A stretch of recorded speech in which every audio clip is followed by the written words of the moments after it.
This presentation is brought to you by the North San Diego County Realtors. So, welcome everybody. Glad to have you here. One of the first things that I always like to ask people, it's kind of a trivia question, is do you happen to know about how many people it requires to do a home loan?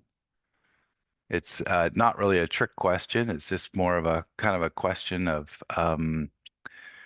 to think about. And the answer is anywhere from 15 to 19 different people. So it's a game of orchestration, and it's a game of details, and it's a game of communication.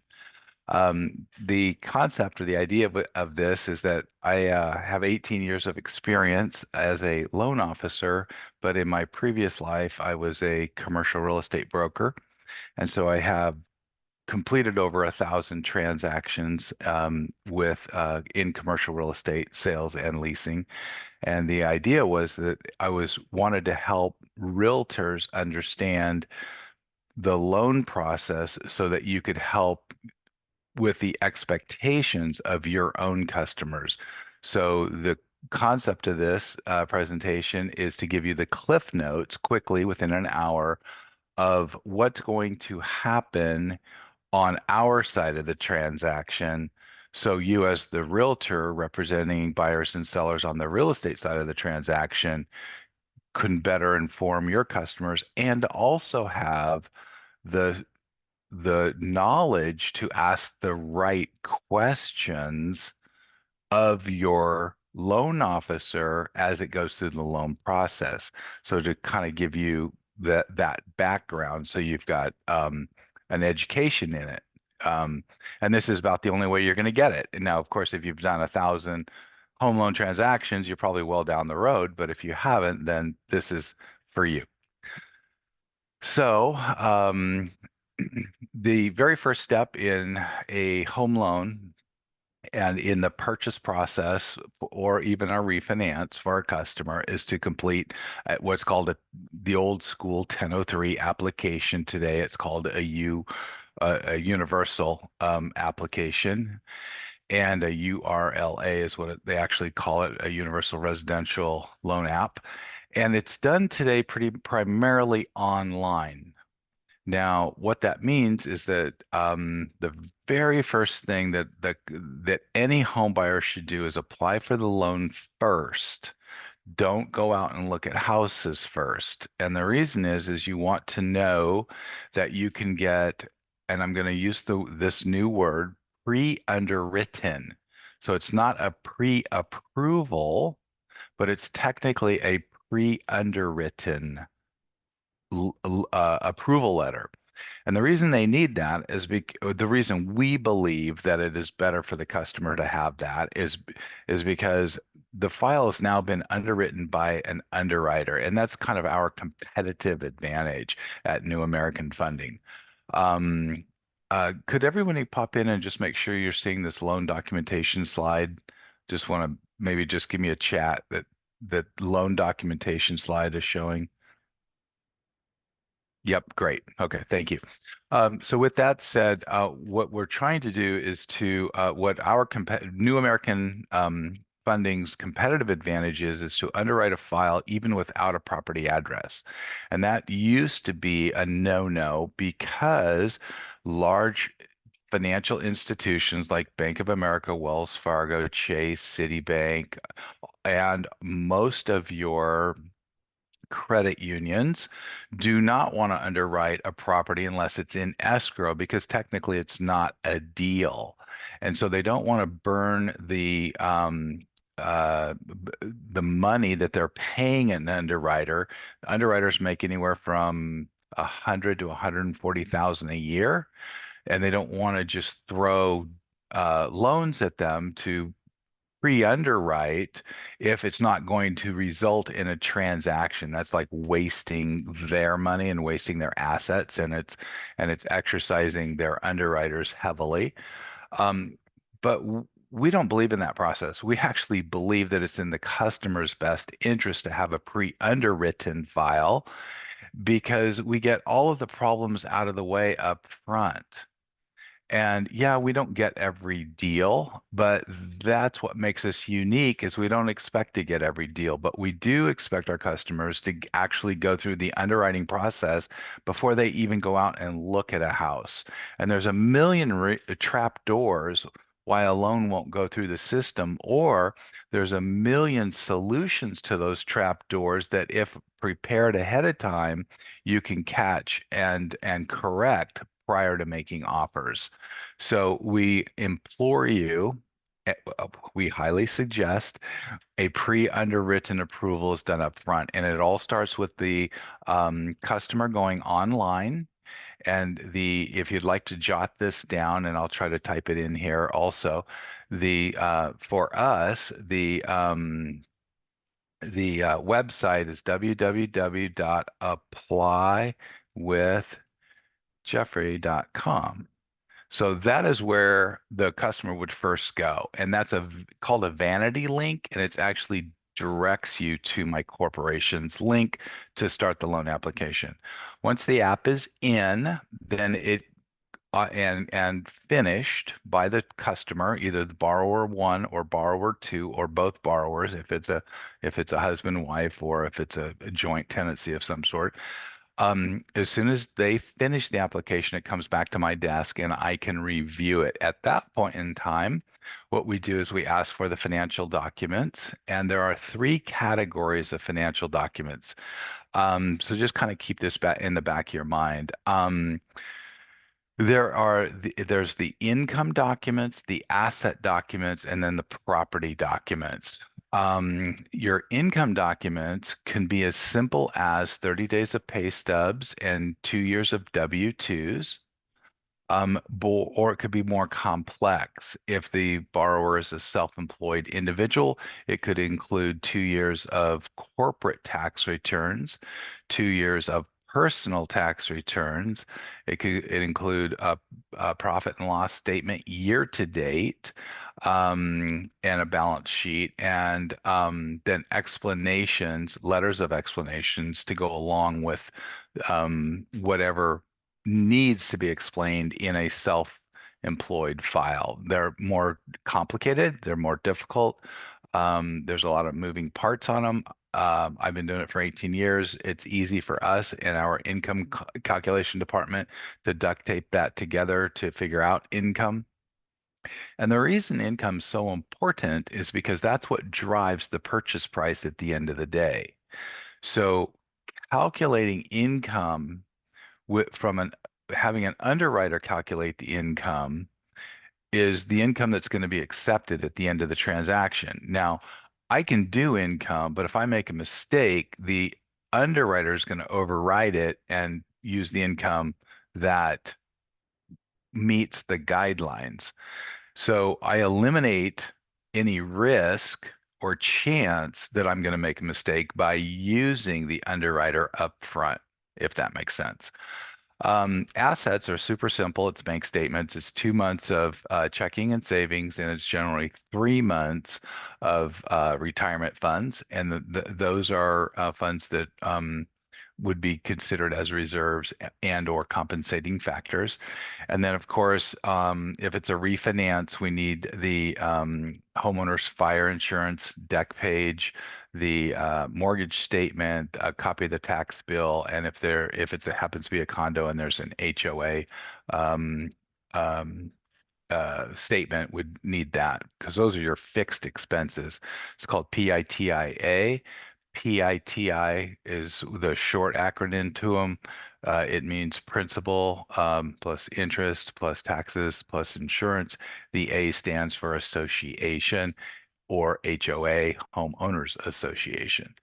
And in a purchase, of course, we need the purchase contract and we need all the addendums and all the counter offers. And we go through that and get it set up for that purchase contract. And as well as if there is an HOA, we'd need the HOA name and contact information. So that's kind of the information that is collected up front, that's all standardized. Now, there are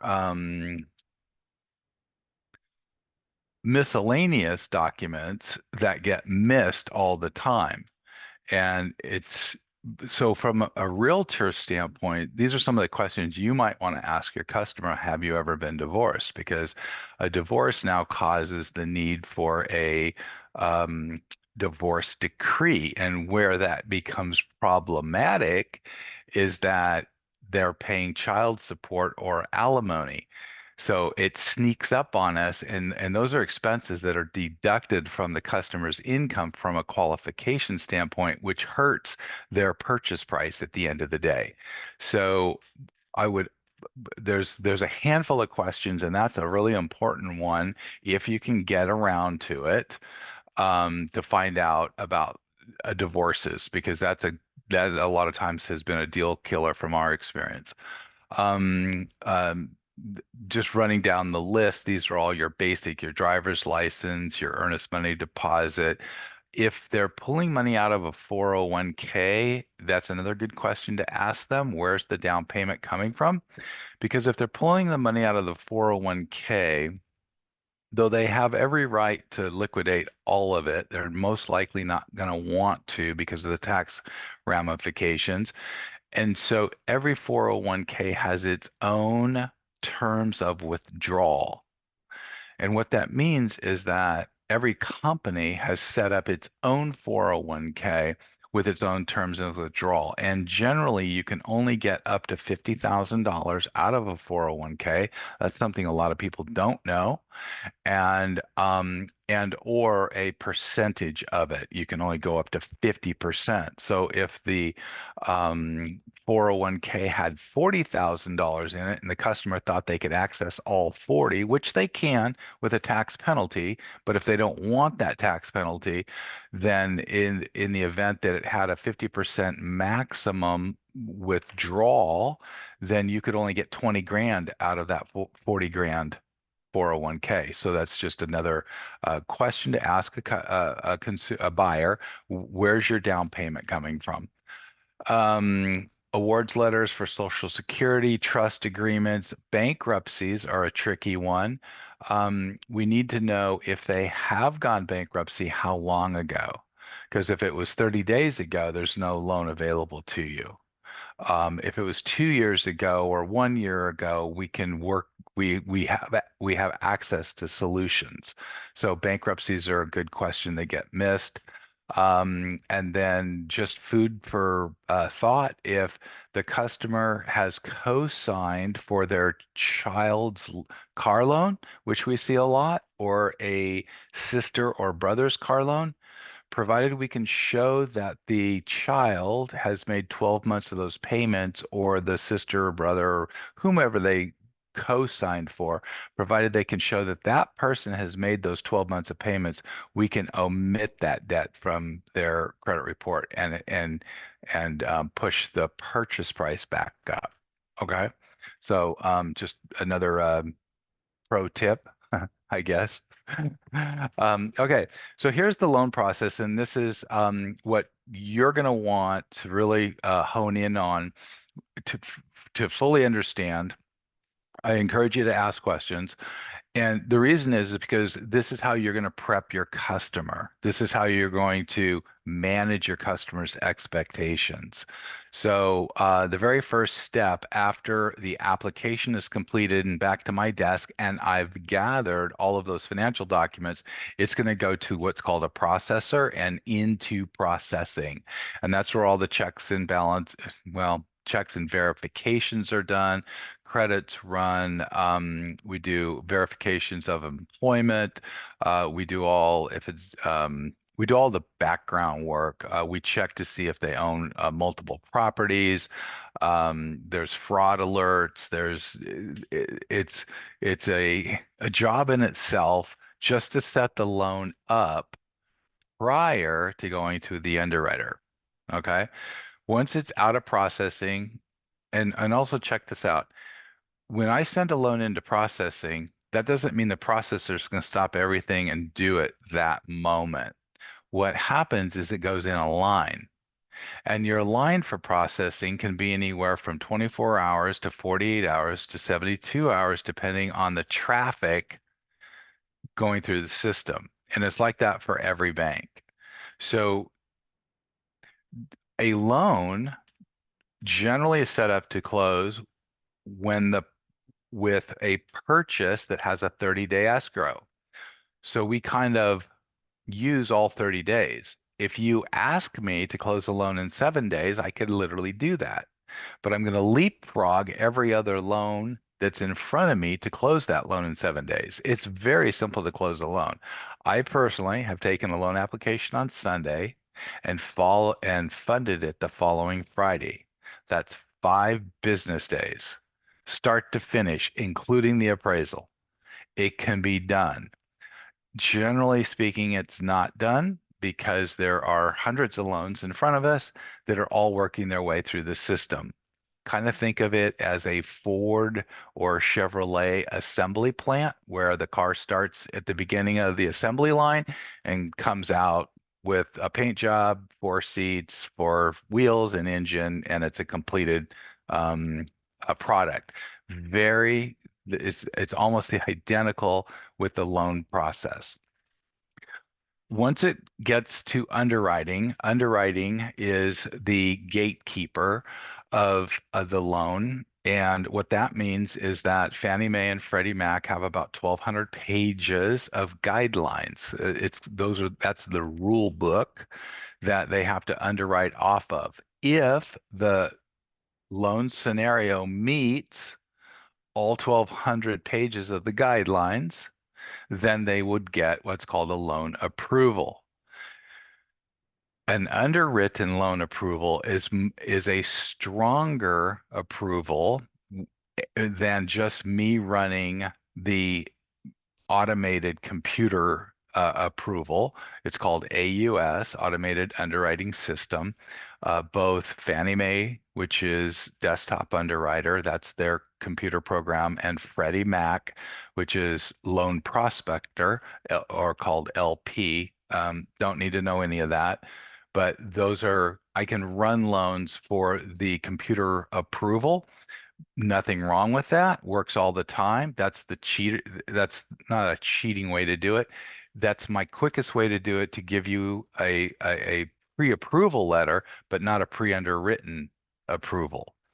And so we're going to take that and now take the customer's information and get it to an underwriter for underwriting, so that when you get a letter from us to go out shopping with your customer, you literally can close that loan in 10 days. You can now make offers with a 10-day close because they've been pre-underwritten, and all we need is the appraisal at that point.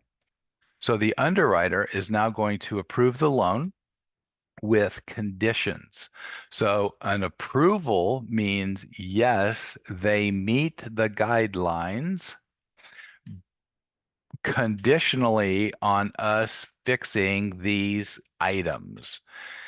Most 9.9 out of 10 times we can fix whatever those conditions are. And a condition can be as simple as a missing page 3 from a bank statement, or an expired pay stub that needs to be updated, or a letter of explanation explaining why there are multiple credit pulls on the credit report.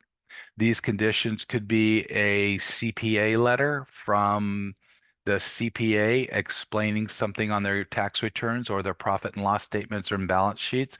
These conditions generally can always be met. On rare occasions, if we can't meet those conditions, then it will kill the deal. It'll flat out kill it. But generally, it doesn't happen that way. But I have had them where where the customer, see, if I know the truth of the whole scenario going into the transaction, I can jockey around and set it up to go through the system. If I don't know the truth and I send it in and they catch something, that glaring mistake is unfixable for me at that point. It's been caught. So on occasion, we do lose loans, but it's not the loan officer's fault or the lender's fault. It's the customer not telling us the truth going into the transaction. Just FYI. Okay. So with that said, we now meet all the conditions. Meeting the conditions means I'm satisfying the conditions. So the conditions say page 3 of the Bank of America bank statement was missing. I go get page 3. I insert it into the file. It has now been met. And you just check off those boxes as you go. The Once the conditions are met, the underwriter is going to review all the conditions and then issue either another round of conditions if things have been, sometimes it triggers new things, but most of the time we get to what's called clear to close. I just saw a question. It says, what would be a general reason of anyone requiring a 7-day escrow? Well, a 7-day escrow makes the seller super happy. And if the seller can close in 7 days, they may discount their purchase price. So you may want to say, I can close in 7 days, but I'm going to pay you instead of $500,000 for the house, I'm going to pay you $485 for the house, and I'm going to take a $15,000 discount because I'm going to close in 7 days. That makes your buyer happy because you got a discount. It makes the seller happy because they're out of the house in 7 days. So it's a win-win.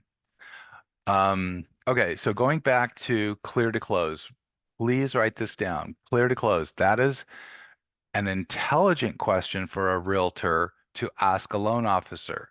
Do we have CTC?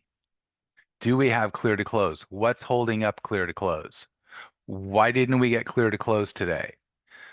Clear to close is the magic because once you get clear to close from the loan officer, then it's simply going to loan documents.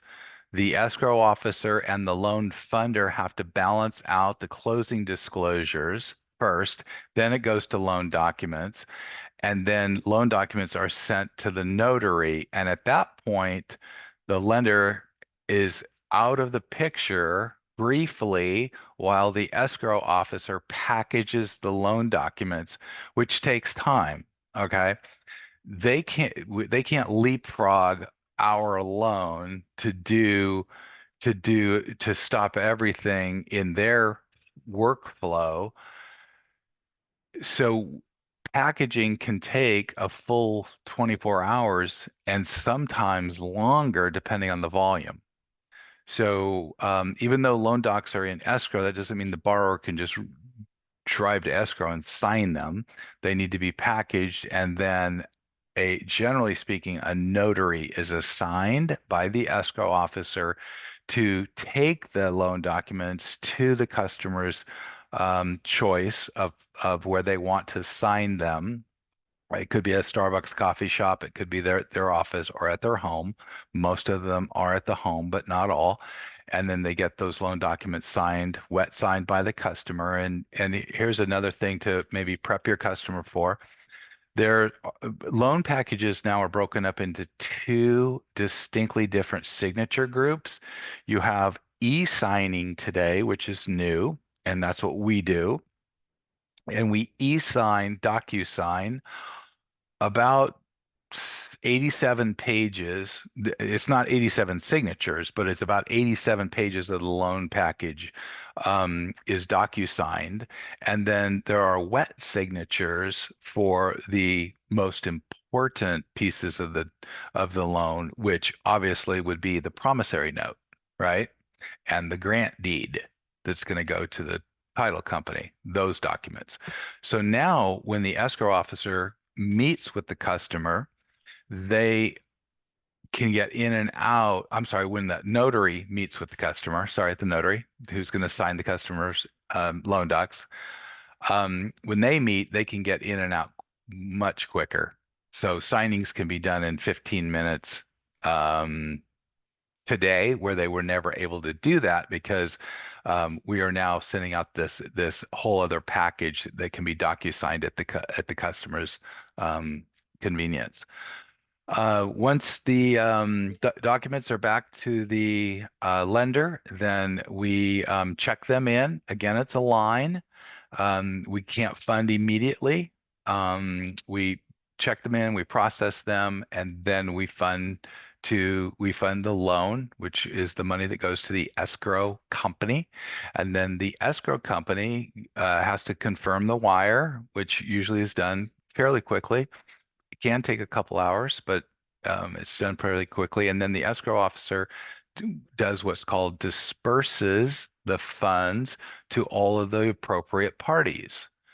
And so an escrow officer actually acts as a fiduciary third-party vendor who's neutral, who is issued a set of instructions to disperse the money in the way it's supposed to be dispersed. So what that means is that the seller gets his money, the payoff of the old loan that the seller had, that lender gets their money, and then the buyer has funded also their down payment or their amount. That brings me up to another good thing. Always remember towards the end of the transaction to remind your buyer that they have to wire funds to escrow. You would be shocked at how many people forget this. I'm all over it because without the buyer's money in escrow ahead of time, the loan isn't going to fund. So we do a really good job of reminding the buyer that, but you may also want to remind the buyer of that they have a responsibility towards the last day or two of the loan to wire their funds. And you would be surprised because it's just such a complicated transaction with so many moving parts and they're under pressure anyway. They will just flat out forget or not realize that it's their responsibility to wire money. So just a fun tip to remind them. Once the loan is funded and escrow has dispersed their funds, then they send the grant deed to the county and it gets recorded. And technically, once it's recorded, that's when the transaction is completed. Although once we fund the loan prior to recording, we usually congratulate the customers that, congratulations on your new home. We're so happy for you. Can't wait till you get moved in. Tell me about some of the things you're going to do, blah, blah, blah, blah, blah. But until it records, they don't own the home. Okay. Um, and we have had an instance recently where First American was hacked by a computer hacker and they froze First American system up for 2 weeks and loans, and I had one that funded on a Friday, never recorded on Friday, didn't record the following Monday, didn't record the following Tuesday. It took 2 weeks before it to record. That was a debacle. So keep that in the back of your mind. All right. Moving along. Anybody have questions, comments, concerns? Am I going too fast, too slow? You having fun? Yeah. Okay, great, great. Yeah, we've had some crazy experiences, all right. Of course. Yeah, I'm trying to set up realtors that don't get this information. I want to give you the cliff notes in an hour so you know the right questions to ask and you understand the process because um, the manufacturing line is a line where we have to do everything in order, but that doesn't mean we can do it in order immediately because somebody else is ahead of us. So the line can be leapfrogged, and I do leapfrog the line. Our manager gives us the grace that in the event of an emergency, that we can leapfrog the line and get ahead of everybody and do the fast closings fast.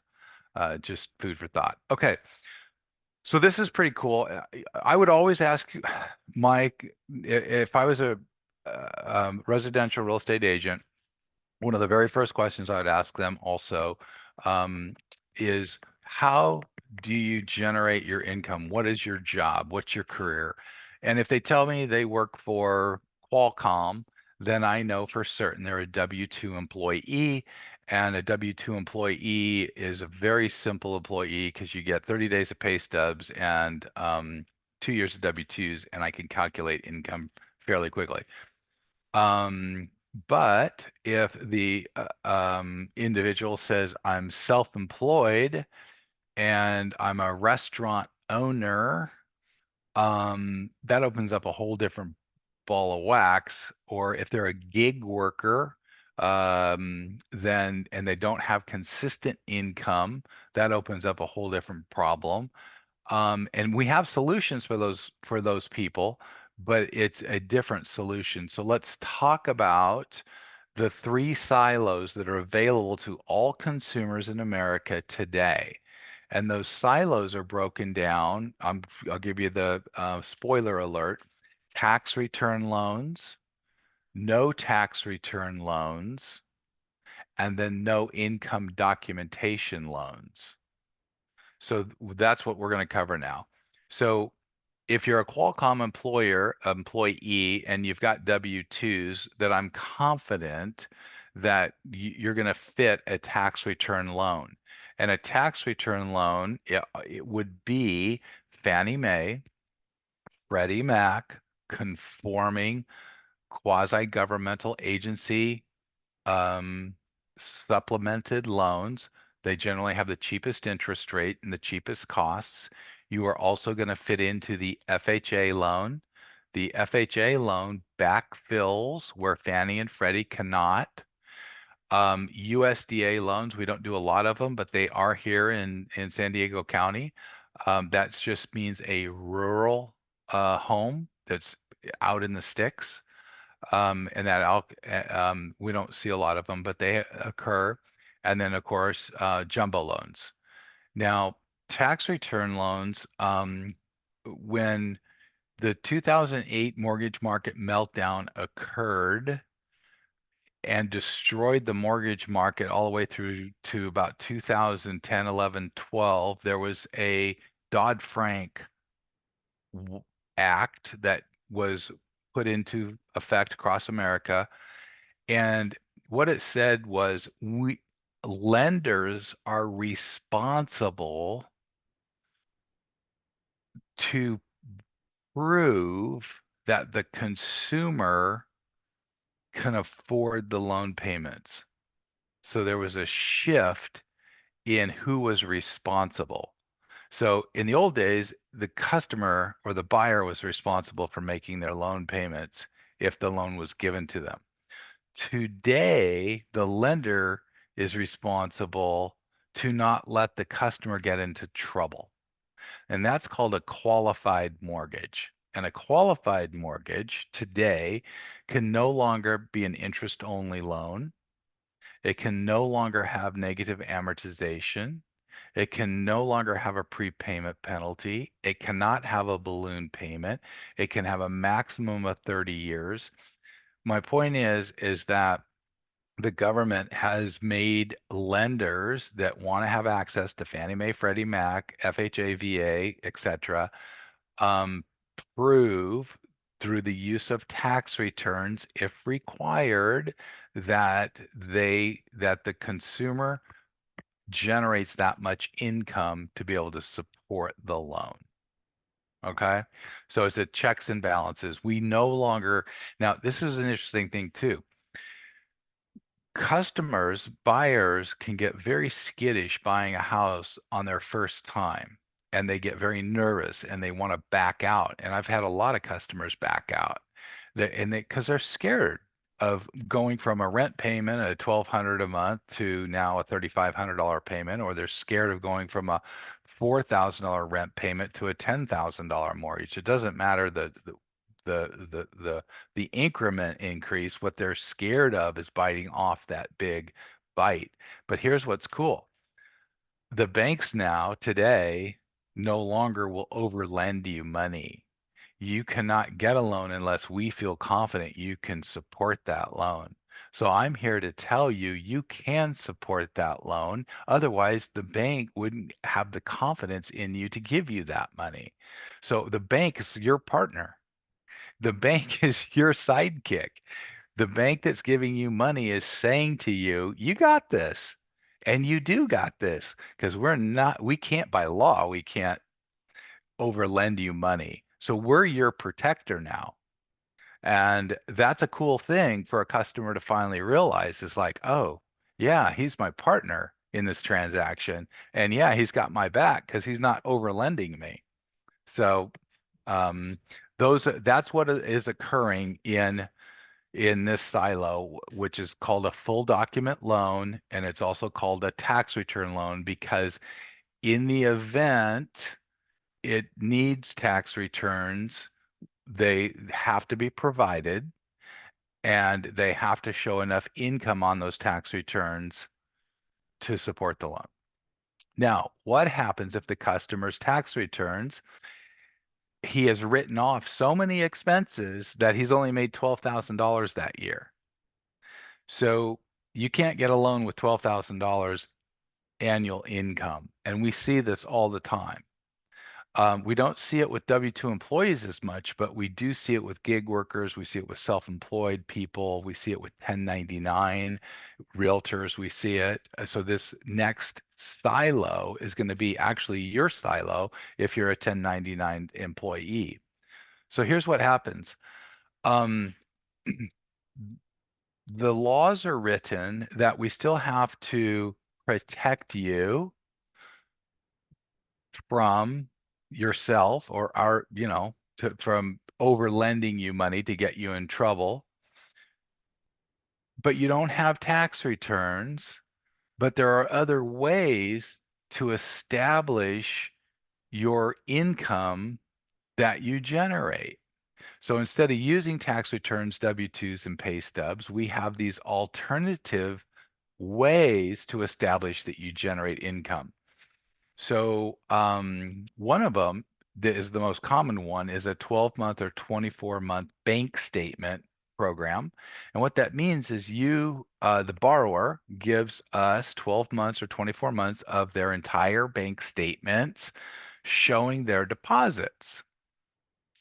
And the underwriter is going to use those deposits as income to qualify you for the loan. Now, they're not going to use 100% of those deposits because you do have business expenses. So if you're a CPA, for example, and your business expenses are a computer, a desk, and you work out of your house, you're going to have a very low expense ratio. But if you're a manufacturing plant, that has heavy machinery stamping out huge sheets of metal or whatever, and you've got equipment costs and warehousing and accounts payable and receivables, and you've got this huge operation going, your expense ratio is going to be much higher. So your deposits are going to be um, hit accordingly or matched up. So like a self-employed CPA that just offers a service off or, a tax preparer, whatever, um, an officer service, they might get a 15% expense ratio, where a heavy manufacturing company could get a 60% expense ratio. So where they take your deposits and hit it by 60%, and that's what they're going to give you for the loan amount.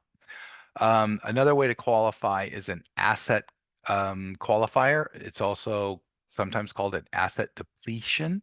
And it's where if you had $2 or $3 million in the bank, we can divide that by 10 years and give you income based on you liquidating your $3 million. There's a 1099 only that I mentioned, which works great for realtors. It's a 1099 only, but no tax returns required. So if you can show your 1099 made 100 grand and you're a realtor and you've got signs, some open houses, some luncheons, they're going to probably hit you 20% maybe on your 1099 from an expense ratio standpoint and give you credit for the rest without asking for your tax returns, because your tax returns probably show that you made 12 grand a year because you only want to pay taxes on 12 grand a year.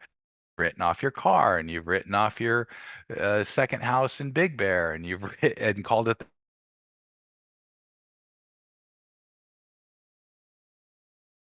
mm, that's an option.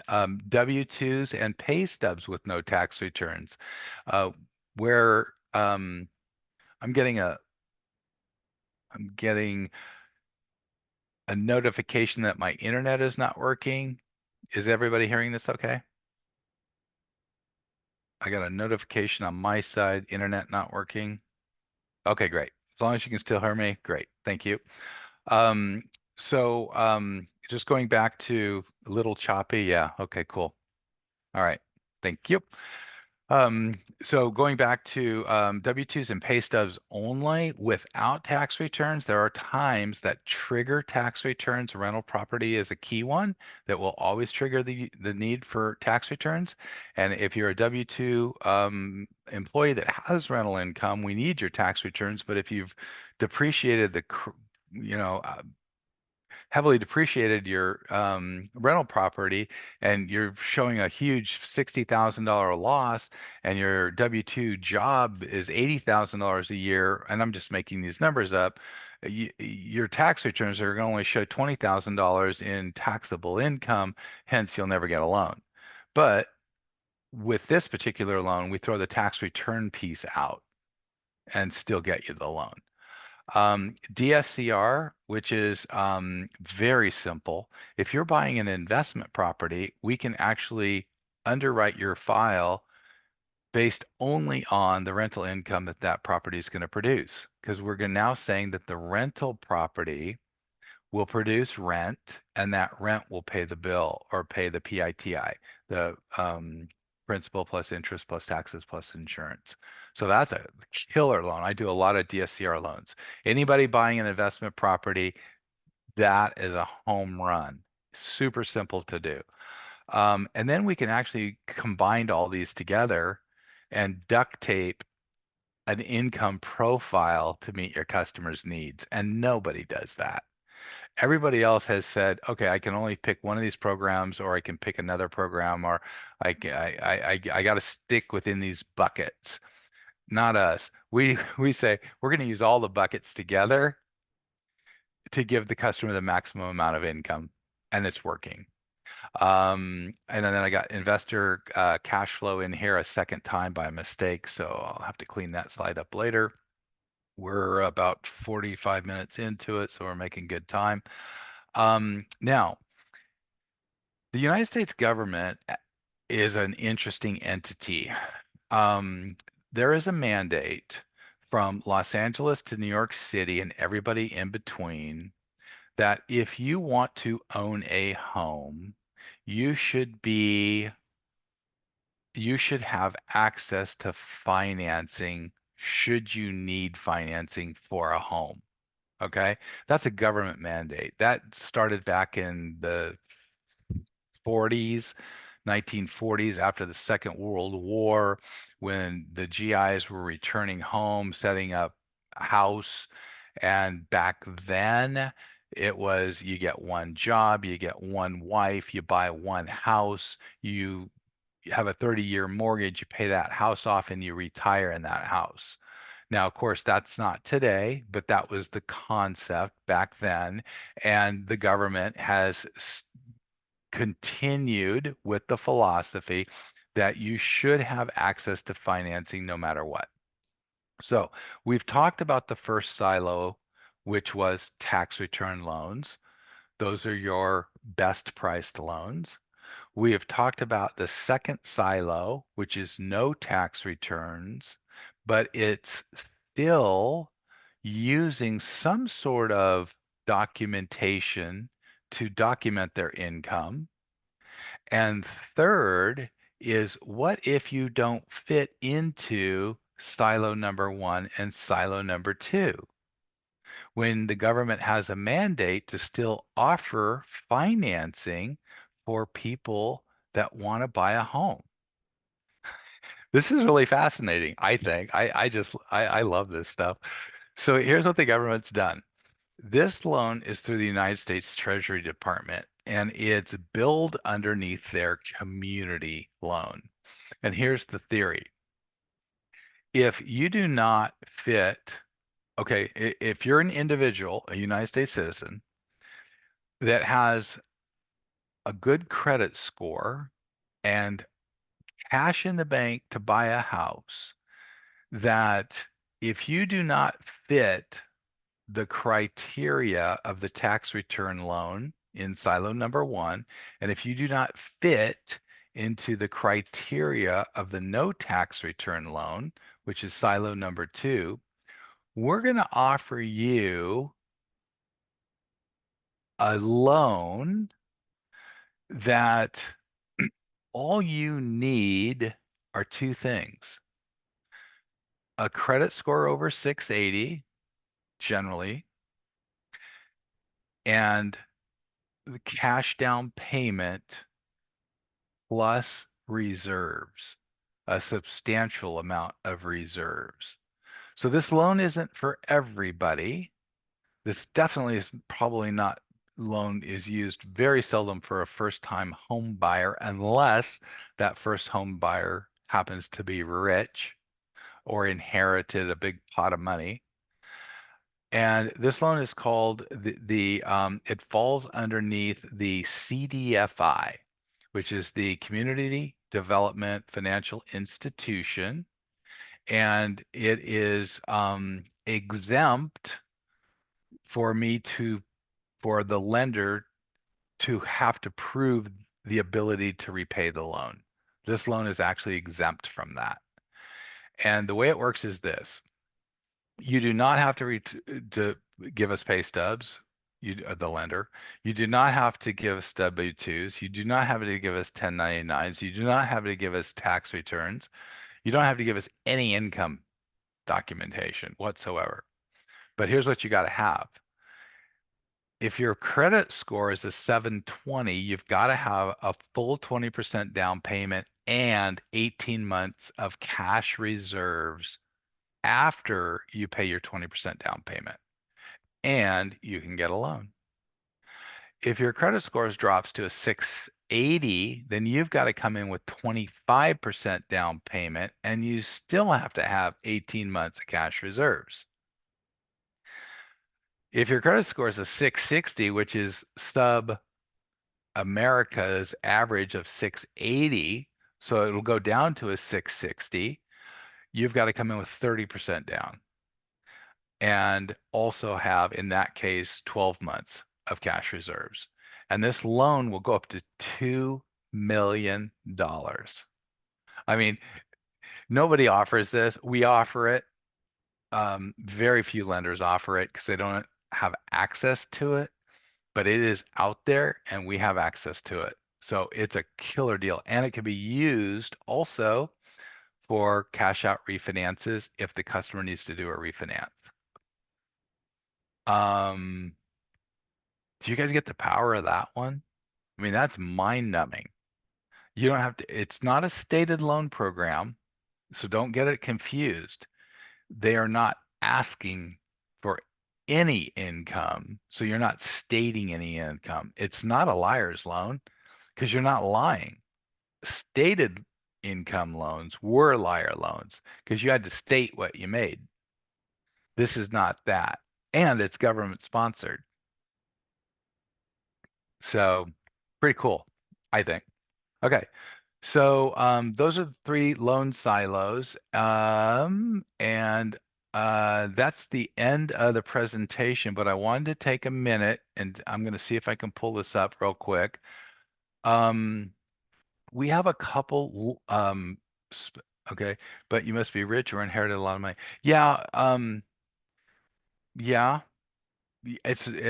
yeah, you've got to have money to get that loan.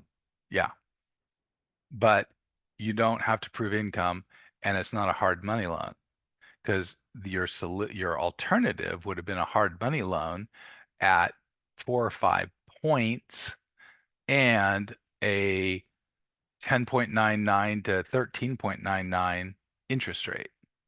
So, um, anyway, So let's do this. Let's talk about two quick things. Well, if you win the lotto, then yes, you're a great candidate for the loan. But also, if you win the lotto, you're going to pay cash for the house, depending on how much you win. Okay, moving along. So there's another question that I always want you to ask your customers up front, day one. How much money do you have for this transaction? How much money have you set aside that you're willing to part with for this home purchase? And if they're liquidating a departing residence, then calculate the sales price minus 6% for brokers' commissions and fees, minus the current loan amount that's on the property. And if there's two loans, like a first loan, a first trustee loan and a second trustee loan, get them both. And that will give you cash to close. And I'm going to use the number of 300,000 in this case. But you got to now ask them, how much of that 300,000 are you willing to part with? Okay. I need to know the exact amount of money that you're willing to put towards this new transaction. If they say, well, I'm only willing to put 50 grand, then that tells you one story. But if they say I'm willing to put all 300,000, that's another story. Um, so that's key that you figure out. Now, if they're first-time home buyers or they're renting currently, renters, not first-home buyers, renting, where's your cash coming from? Almost write it out. I heard you say you have $50,000 cash that you're willing to part with to buy this home. Is that correct? Now remember that $50,000 has got to be the down payment and the non-recurring closing costs. So you got to subtract out 10,000 of that for your non-recurring closing costs. Now, of course, you can ask for a seller credit to cover that, but and you will work through the process, but just now recognize you got $40,000 for your down payment. And that's important because in the next presentation, we're going to talk about loan structure. And that's why always asking the customer up front what their cash position is and how much they're willing to part with will funnel us into the proper loan structure for them.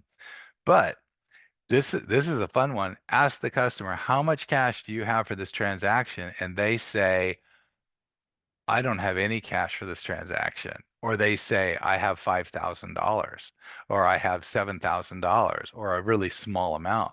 Well, guess what? There's a new FHA Pathway to 100 loan with zero down payment. So let me just check. Are you seeing this on the screen? This postcard that says, we can help you achieve the dream of home ownership? Okay, great. So this is a new program that allows you to purchase a home with no down payment. Now you still have non-recurring closing costs of $10,000 or $12,000, but that can be financed by a seller credit.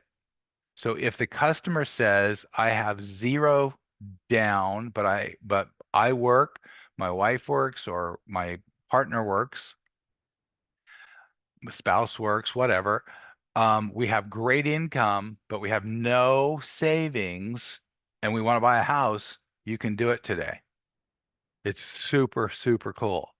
And this is a postcard that we're doing for our realtors that are being handed out to apartment complexes. So if you're interested, you can email me for this and I can get you set up.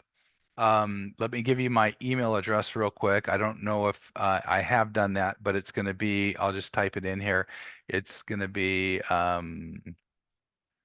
Jeffrey, Jeffrey .Scott at nafinc.com.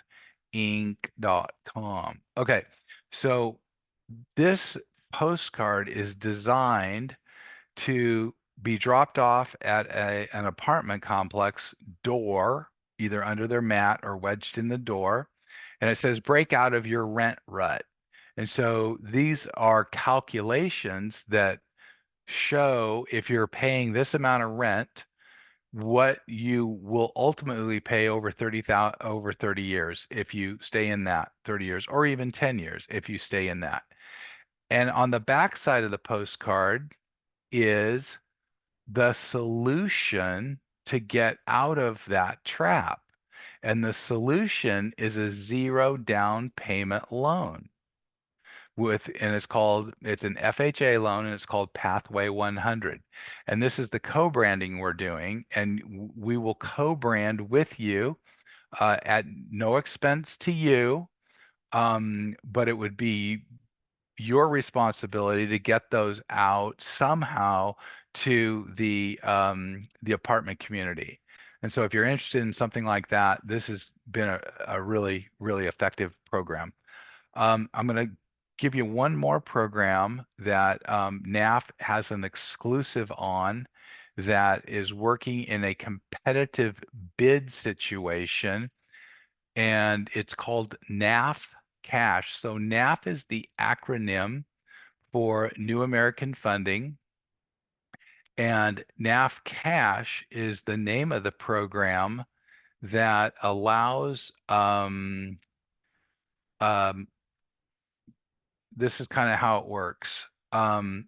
If you're in a competitive bid situation and your buyer's requiring a loan and there's 8 offers on the table, we can NAF Cash, Patty Arviello, the owner of the company, billion-dollar company. She's a dynamo in the industry. She's made in 20 years, she has been able to build from scratch a multi-billion dollar company with working with the low to moderate income people. And moderate income today is 150 to 200,000. So it's for all of us. And what's happened is she's willing to buy the house for your customer, all cash, in 7 days.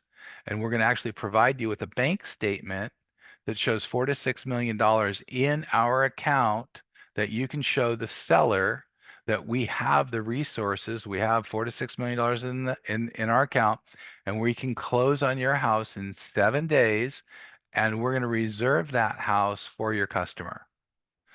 So what does that look like? Well, if your customer owns a departing residence, then when we close on the house in 7 days, we will give your customer the keys on the 8th day, and the customer can move into their new house. The customer can paint, carpet, and do minor fix-its. They cannot blow out the kitchen or blow out the bathrooms or the roof, but they can prepare the house prior to moving in, and they can save themselves a transition move if it was needed, and they can occupy the house immediately while they are selling their departing residence. And there's a 4-month window to sell the departing residence, and then afterwards we sell the home back to your buyer who wanted to be in the home.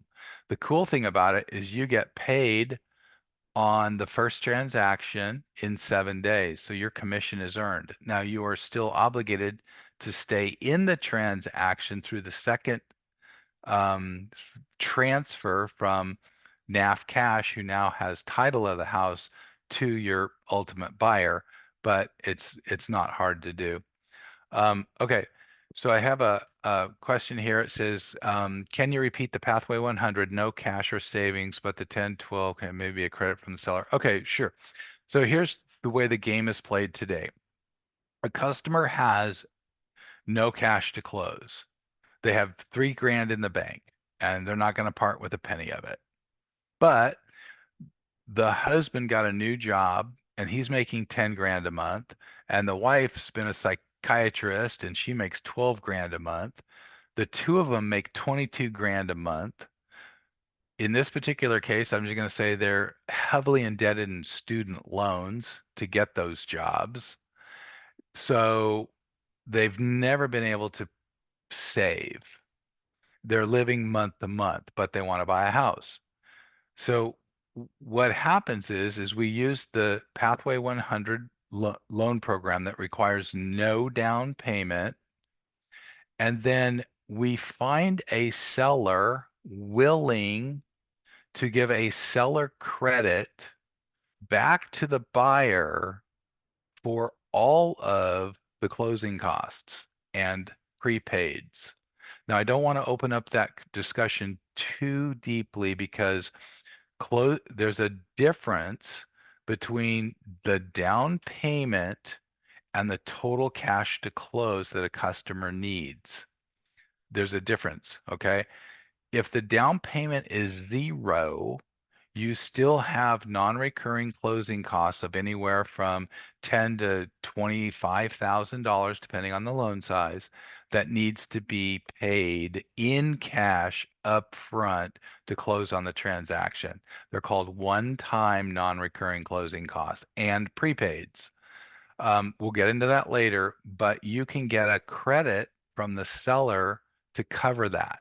For example, yesterday I closed on a $580,000 purchase. The customer had a CD of $20,000, but he had a 580 FICO score, which meant he had to pay a huge amount of points. So his cash to close was $40,000. So here's the dilemma.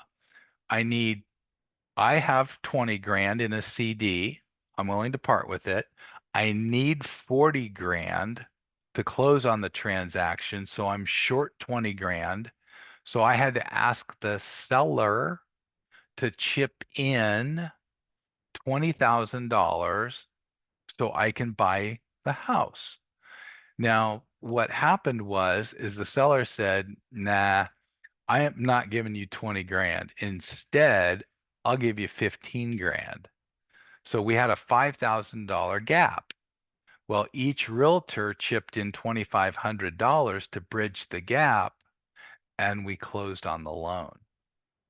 So there are ways to make that work with seller credit. And today, seller credits are a hot thing. 3 years ago, the sellers wouldn't give you a credit for anything. As a matter of fact, if you asked them for a seller credit, they'd jack up their asking price just to spite you. Well, that's gone. So today we're seeing seller credits on most transactions. Not all transactions, but on most. So yeah, that's how the seller credit works.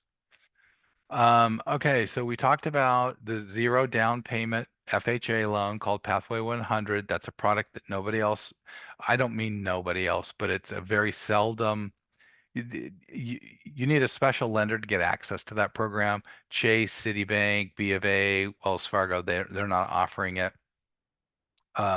Most of the brokerage houses don't offer it, so because it's a specialty product and it's considered a higher risk product for us in the terms of buybacks. But if you do it right, if you execute it right, you would never have a buyback. We're very proud in our execution. As a matter of fact, that's what sets us apart from the rest of our competitors is our execution is spot on every time. And we have a very can-do attitude to get these loans funded. Patty Arviello, the owner of the company, doesn't have to come to work every day, but she does come to work every day. She wants us to fund as many home loans as possible, not from a greed standpoint, but from a social standpoint to help people build wealth over time because owning a home is the greatest asset that any individual can own that will build wealth for their family and their families. So home ownership is really, you might want to, let me put Patty Arviello's name in here. Google her. She is truly a dynamo. She puts her money where she, Patty RBLO owner NAF. Um, so she is a I mean, she's got a heart of gold, and she's Latina, and she gives back to the community in many, many ways.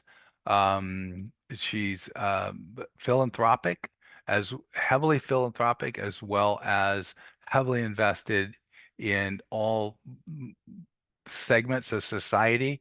That if you want a home, we want to figure out the loan program to get you that home. I'll leave you with this because I'm over time.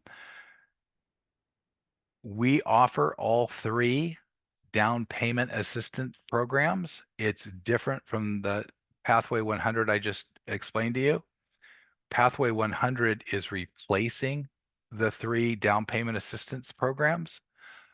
They are the Chenoa Fund, they are the Golden State um, Fund, and Calhafa Fund. Now, we offer all three. The reason is we want to mix and match the right program for the right buyer. Every other bank in America only offers one. The reason they only offer one is because you have to get pre-approved or reapproved every year. They're administrative nightmares to manage. They're constantly changing, and they're also high risk loans.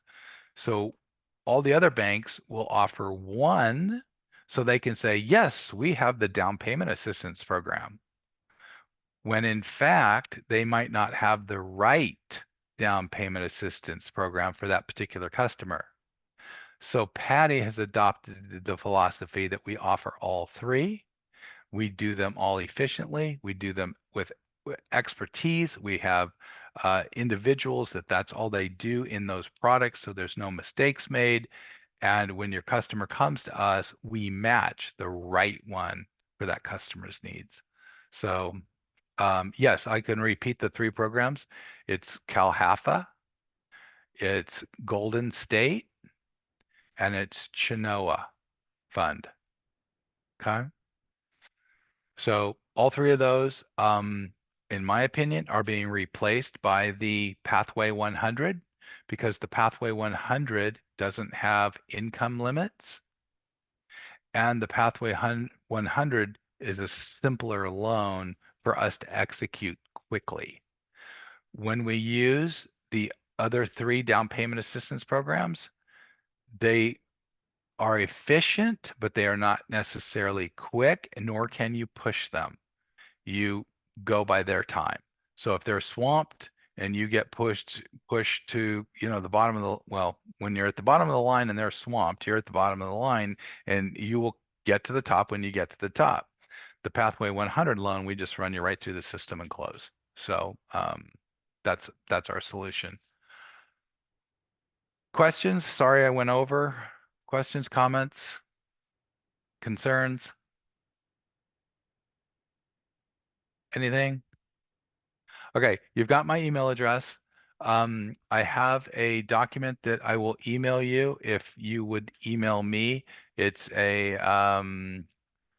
it's a document that's going to look like this. One sec. Roadmap.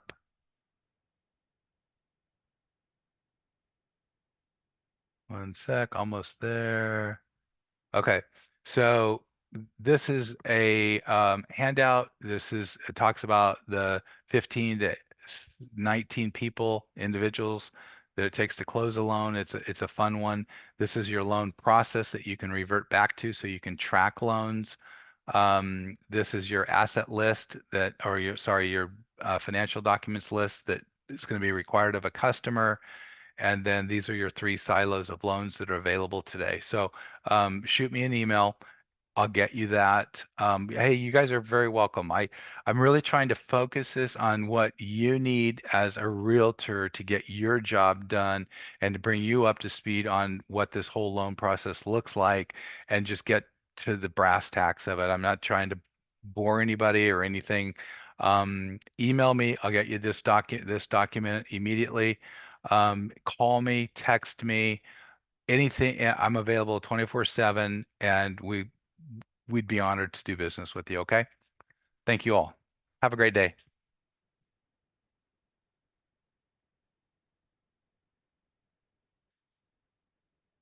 Yes, I can email. Please email me at jeffrey.scott@navinc.com.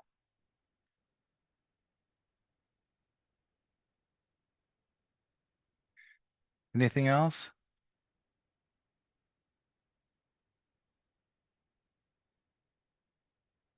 All right. So you're very welcome. Thank you. Um, all right. So I'm gonna go ahead and exit and thank you all. Okay, Shirley, are you still there?